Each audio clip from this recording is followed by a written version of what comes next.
Hi, this is Ms. Hadi from Olympian High School. I want to do a quick video on cultural change in post-classical China. So the Song Dynasty, we already learned about how Buddhism came into China, and now we're going to learn about how Buddhism influenced or impacted the tradition that was already in China called Confucianism. Now, I already taught you about Confucianism in the intro video.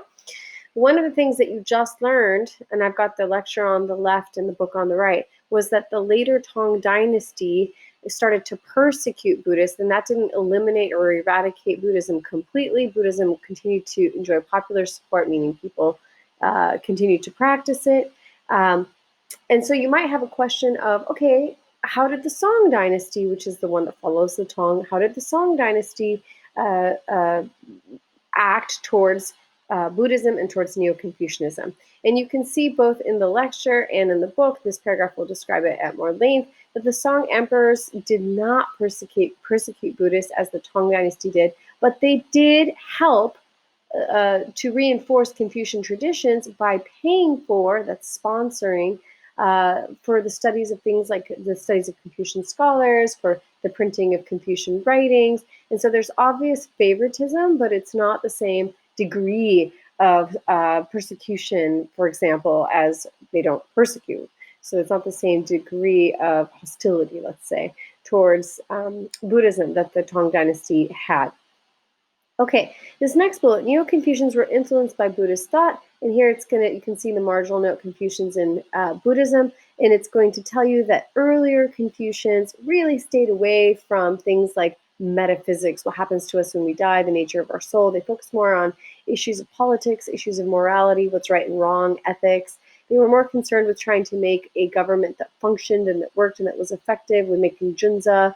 But as they became acquainted with the ideas of Buddhists, they admired a lot of Buddhist thinking, and we're going to see it affect the way that they start writing, and they start being inspired by Buddhism, and their writings start to be influenced by Buddhism, and we see that in what we call Neo-Confucianism, and the biggest expounder of Neo-Confucianism was a man named Zhu Xi, and Zhu Xi is mentioned here as well. He's a synthesizer, which means he combines some elements of Buddhism into his writing. So he's a Confucian, but we consider him what's called a Neo-Confucian, a new Confucian.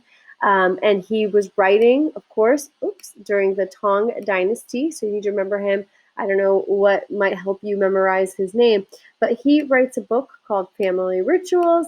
And some of the ideas he's interested in are definitely not the traditional practical ideas of Confucians. They're more metaphysical in fashion, more philosophical. So, for example, he talks about the metaphysical themes of what is reality like. And Plato is a scholar that you may have learned about in 9th grade ancient world history. He's Greek. So he would be from not anything that we'd study in this class, because this is more about modern history, and this is more the classical Greek philosophy. Well, Plato used to talk about this theory of forms or ideas, and this gets into complicated philosophy, but basically that reality isn't real, that there's some truer reality that exists behind things. And not knowing anything about Plato, Zhu Xi had a similar type of philosophy where he argued something called Li existed, which is like this perfect form or essence of a thing, and then Qi, the way it exists in real life. You don't need to really remember too much about Li and Qi, but just know he's a philosopher and he's delving into metaphysical ideas. And these Neo-Confucian ideas are going to influence China for a long time. So there's a continuity here. They're going to be popular all the way up to the 20th century, ever since the Song Dynasty and all the way beyond the Song Dynasty to the Qing Dynasty. So here we see the deep influence of Buddhism in Chinese society. So even though they technically weren't, turning to Buddhism as necessarily, they weren't converting always, they were being affected, and they were adapting to Buddhist ideas and themes like metaphysical ideas. The second thing this paragraph wants to reinforce for you is the effect that this has on all of East Asia, including areas like Korea, Vietnam, and Japan in the long run, because China is what we call a cultural hearth, and ideas spread from China during